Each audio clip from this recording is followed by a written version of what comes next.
ప్రేక్షకులకి నూతన సంవత్సర శుభాకాంక్షలతో పాటు సంక్రాంతి శుభాకాంక్షలు కూడా తెలియపరుస్తూ మనం నూతన సంవత్సరంలో జనవరి నెల మాస ఫలితాలు తెలుసుకునే ముందుగా గ్రహాల యొక్క స్థితి గమనిద్దాం. ఈ నెల ప్రారంభంలో వృషభ రాశిలో గురుగ్రహ గమనం వక్ర గమనంలో ఇంచుమించుగా ఈ నెలంతా కూడా వక్ర గమనంలో సంచరించడం జరుగుతుంది.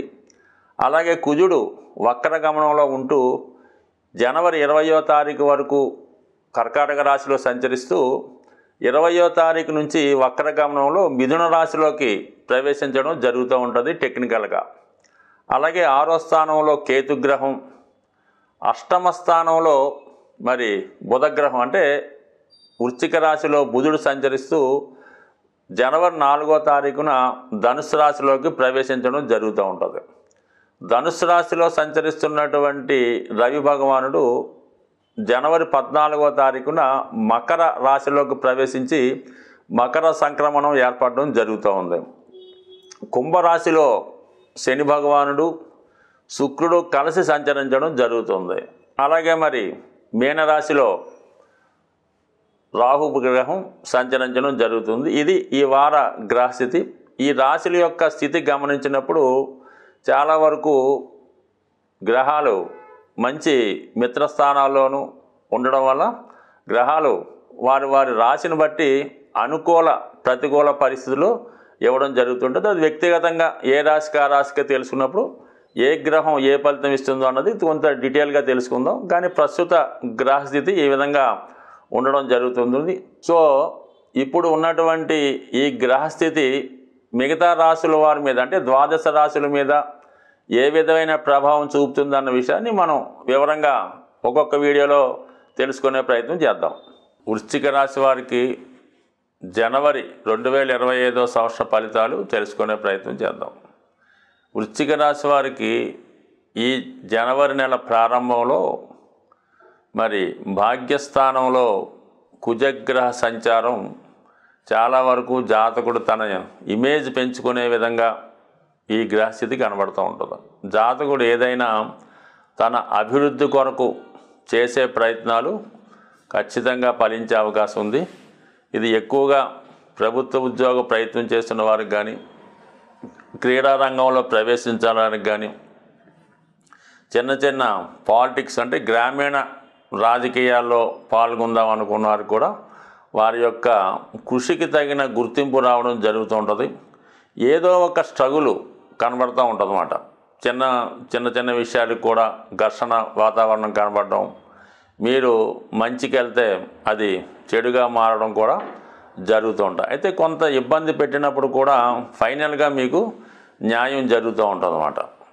అలాగే మీరు కూడా కొంతవరకు సంబంధం లేని విషయాల్లో కలగజేసుకోవడం వల్ల కూడా కొన్ని ఇబ్బందులు ఎదుర్కోవడం జరుగుతూ ఉంటుంది. అంటే మీరు ఏదో పెద్ద మనిషిగా ఏదో సెటిల్మెంట్గా వెళ్దాం అనుకుంటే తిరిగి వాళ్ళిద్దరూ ఏకమై మీ మీద ఇబ్బంది పెట్టే విధంగా కనబడుతూ ఉంటుంది. ఎందుకంటే లగ్నాధిపతిగా రాష్ట్రాధిపతిగా ఉన్నటువంటి కుజుడు భాగ్యస్థానంలో నీచ స్థితి పొందడం కొంతవరకు దీనికి కారణమవుతూ ఉంటుంది.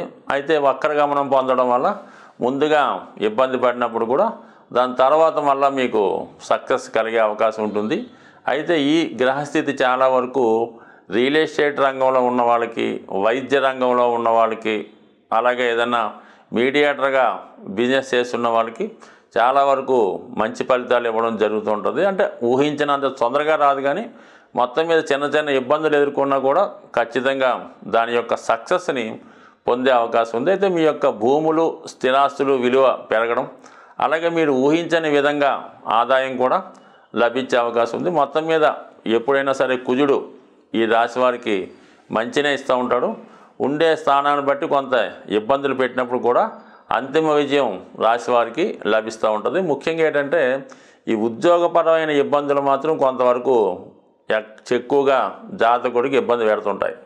మరి ప్రస్తుతం అర్ధాష్టమ శనిగా వ్యవహరిస్తున్నటువంటి 4వ స్థానంలో శని భగవానుడితో మనకి వృత్తికారకుడు షష్టాధిపతి అయినటువంటి కుజుడికి ఇద్దరి మధ్య ఉన్నటువంటి షష్టాష్టక స్థితి, కుజుని వక్రగమనం చాలా వరకు జాతకుడు అధికారుల వల్ల కానీ సహ ఉద్యోగుల వల్ల కానీ కొంత ఇబ్బంది ఎదుర్కోవడం జరుగుతుంటుంది.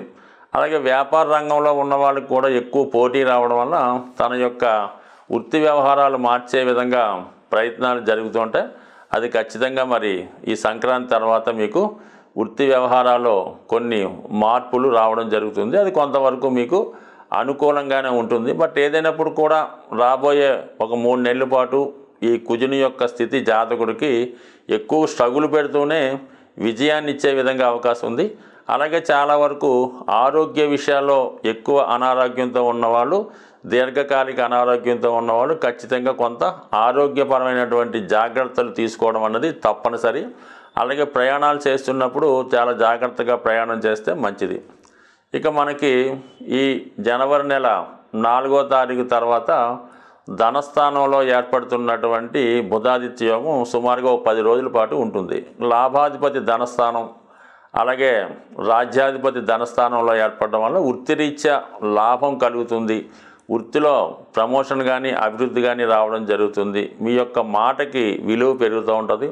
అలాగే కుటుంబ విషయంలో కూడా మీ యొక్క ఆధిపత్యం పెరిగే విధంగా ఉంటుంది. కుటుంబ సభ్యుల్లో ఎవరో ఒకరికి ధన ఆదాయం పెరగడం వల్ల కానీ ప్రభుత్వ పథకాలు అనుకూలంగా రావడం కానీ చాలా వరకు మరి కుటుంబ ఆదాయం పెరుగుతుంది. మీ వ్యక్తిగత పేరు ప్రతిష్టలు కూడా పెరగడం వల్ల చాలా వరకు ఆనందంగా ఉండే అవకాశం ఉంది. మొత్తం మీద మీ యొక్క కుటుంబం యొక్క గుర్తింపు కలుగుతూ ఉంటుంది. కుటుంబంలో ఏదో ఒక శుభకార్యం అన్నది ఈ సమయంలో జరిగే అవకాశం ఉంది. అంటే ఇంచుమించుగా మనకి ఈ జనవరి 14 తర్వాత ఈ మకర సంక్రమణం అంటే మకర రాశిలోకి రవిగ్రహ ప్రవేశంతో జాతకుడు వృత్తిలో మారడానికి కూడా కొంతవరకు ఈ గ్రహస్థితి కనబడుతూ ఉంటుంది. అలాగే ప్రభుత్వ అధికారులు, రాజకీయ నాయకులు మీకు సహకరిస్తూ ఉంటారు. మీ యొక్క అభివృద్ధికి ఖచ్చితంగా కొత్త బలం చేకూరుతూ ఉంటుంది. కొత్త వ్యవహారాలు, కొత్త విషయాలు ఖచ్చితంగా మీకు సక్సెస్ఫుల్గా ఉండే అవకాశం ఉంది. అలాగే కొత్త ఉద్యోగం ప్రవేశించడానికి, నూతన ఉద్యోగ ప్రయత్నాలు ఫలించడానికి కూడా ఈ గ్రహస్థితి అనుకూలించే అవకాశం ఉన్నది. బట్ ఏదైనా నిర్ణయం తీసుకోవడంలోనే మీరు చాలా జాగ్రత్తగా తీసుకోవాల్సి ఉంటుంది. అంటే పంచమ స్థానంలో ఉన్నటువంటి రాహు చాలా కన్ఫ్యూజ్ చేస్తూ ఉంటాడు. వచ్చిన ఉద్యోగాన్ని అనేక తర్జన భర్జనలతో వేసుకొని వచ్చిన అవకాశాన్ని వదులుకునే విధంగా ఈ రాహు మిమ్మల్ని ప్రోత్సహిస్తూ ఉంటాడు. ఇంకా బెటర్ ఉద్యోగం వస్తుంది, ఇంకా బాగుంటుంది అని కన్ఫ్యూజ్ చేస్తూ వచ్చిన అవకాశాన్ని వదులుకునే విధంగా చేస్తూ ఉంటాడు. కాబట్టి సాధ్యమైనంత వరకు ఏదైనా అవకాశం వచ్చినప్పుడు అది బాగా మీకు కావాల్సిన వారితో ఆలోచించి నిర్ణయం తీసుకోవాలి తప్ప ఈ సమయంలో సొంత నిర్ణయం అన్నది అంత అనుకూలం కాదు. అలాగే మీరు షేర్ మార్కెట్లో కానీ, జోదంలో కానీ, స్పెక్యులేషన్లో కానీ ఎట్టి పరిస్థితుల్లో కూడా ఎంటర్ అయ్యే ప్రయత్నాలు చేయొద్దు. అలాగే ఇతరులకు కూడా ఈ విషయంలో సలహాలు ఇవ్వడం వల్ల కూడా వారు నష్టపోయే అవకాశం ఉంటుంది. కాబట్టి సాధ్యమైనంత వరకు స్పెక్యులేషను, జోదం వాటికి వెళ్లకుండా ఏదైనా వచ్చిన అవకాశాన్ని సద్వినియోగం చేసుకుంటే మంచిది. ఇక లాభస్థానంలో కేతుగ్రహ సంచారం జాతకుడికి దైవబలం పెరుగుతూ ఉంటుంది. అనుభవజ్ఞులైనటువంటి సిద్ధాంతులు కానీ, జ్యోతిష్కులు కానీ చాలా వరకు మీకు సహకరించి వారి యొక్క సలహాలు తీసుకొని మీరు ముందుకు వెళ్ళడం వలన ఇంకా విజయం లభించే అవకాశం ఉంది. అంటే ఓవరాల్గా ఈ గ్రహస్థితి జాతకుడికి ఎక్కువ ధనయోగాలను ఇచ్చే అవకాశం ఉన్నది. వృత్తిలో విజయం, మార్పు కూడా ఈ స్థితి కనబడుతుంది. కాబట్టి నిర్ణయం తీసుకోవడంలో మాత్రమే జాతకుడి యొక్క టాలెంట్ అంతా ఆధారపడి ఉంటుంది. కాబట్టి సాధ్యమైనంత వరకు మంచివారి సలహా విని పాటిస్తే చక్కని సక్సెస్ వచ్చే అవకాశం ఉంది. 2025వ సంవత్సరంలోకి మనం ప్రవేశించబోతున్నాం. గడచినటువంటి 2024వ సంవత్సరం అది సంఖ్యాశాస్త్ర ప్రకారం ఆలోచించినప్పుడు 8వ సంఖ్య రావడం వల్ల ఆ సంవత్సరం ఏమైందంటే బాగా కష్టపడిన వాళ్ళు పైకి రావడం జరిగింది. అశ్రద్ధతో ఉన్నవాళ్ళు చాలా పతనం కూడా చెందడం జరిగింది. ఏదైనా ఆశించిన అభివృద్ధి చాలామందికి రాలేదు. ముఖ్యంగా స్థిరాస్తి సంబంధించినటువంటి రియల్ ఎస్టేట్ వ్యాపారం పెద్దగా కలిసి రాకపోవడం వల్ల మరి ఆ ప్రభావం అన్ని రంగాల మీద పడడం జరిగింది. దానికి వ్యతిరేకంగా మనం ఇప్పుడు 2025వ సంవత్సరంలోకి ప్రవేశిస్తున్నాం. ఇది టోటల్ 9 రావడం వల్ల చాలా వరకు ఈ రియల్ ఎస్టేట్ వ్యాపారం, భూముల యొక్క విలువ ఎక్కువగా పెరగడం వల్ల దాంతోపాటు అన్ని రంగాల్లోకి ధనం ఇన్వెస్ట్మెంట్ చేయడం వల్ల అటు వ్యాపార అభివృద్ధి జరుగుతుంది, పారిశ్రామిక రంగం అభివృద్ధి చెందుతుంది, ఈ మోటార్ ఫీల్డ్ కూడా అభివృద్ధి చెందడం వల్ల అన్ని విషయాలు కూడా అనుకూలంగా ఉంటుంది. అలాగే చివరి సంఖ్య 5 రావడం వల్ల ఏంటంటే వ్యాపార వర్గం వాళ్ళకి బాగుంటుంది, మేధావి వర్గం వారికి అనుకూలంగా ఉండే అవకాశం ఉంది. కాబట్టి చాలా వరకు గడిచిన సంవత్సరం కన్నా ఈ సంవత్సరం ఫలితాలు అన్ని రాశుల వారికి చాలా వరకు శుభకరంగా ఉంటుంది. ఏదో ఒక కొత్త ఆదాయం కూడా ఏర్పడే అవకాశం ఉంది. కానీ మరి 2025 అందరికీ శుభంగా ఉండాలంటే ముఖ్యంగా ఈ నెలలో ఏర్పడుతున్నటువంటి మకర సంక్రాంతి అంటే సూర్యుడు ప్రతి నెల ఒక రాశి మారడం అనేది జరుగుతూ ఉంటుంది.